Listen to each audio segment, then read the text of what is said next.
بسم الله الرحمن الرحيم إنا أرسلنا نوحا إلى قومه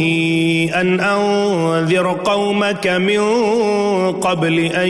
يأتيهم عذاب أليم قال يا قوم إني لكم نذير مبين أن اعبدوا الله واتقوه وأطيعون يغفر لكم من ذنوبكم ويؤخركم إلى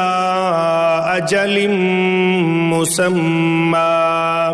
إن أجل الله إذا جاء لا يؤخر لو كنتم تعلمون قال رب إني دعوت قومي ليلا ونهارا فلم يزدهم دعائي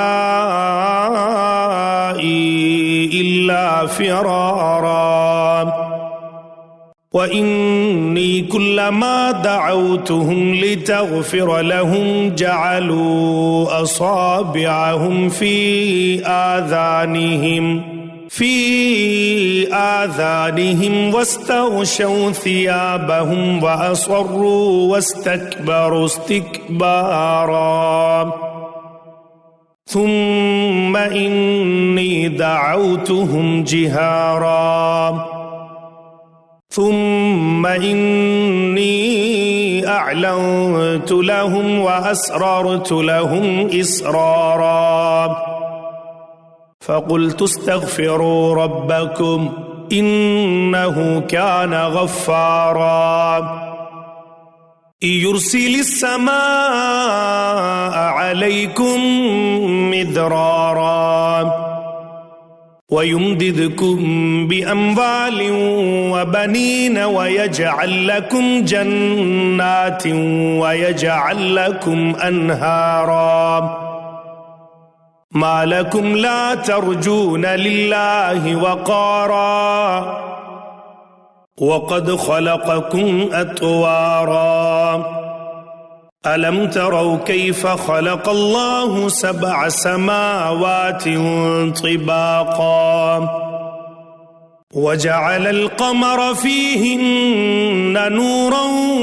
وجعل الشمس سراجا والله أنبتكم من الأرض نباتا ثم يعيدكم فيها ويخرجكم إخراجا والله جعل لكم الأرض بساطا لتسلكوا منها سبلا فجاجا قال نوح رب إنهم عصوني واتبعوا من لم يزده ماله وولده إلا خسارا ومكروا مكرا كبارا وقالوا لا تذرن آلهتكم ولا تذرن ودا ولا سواعا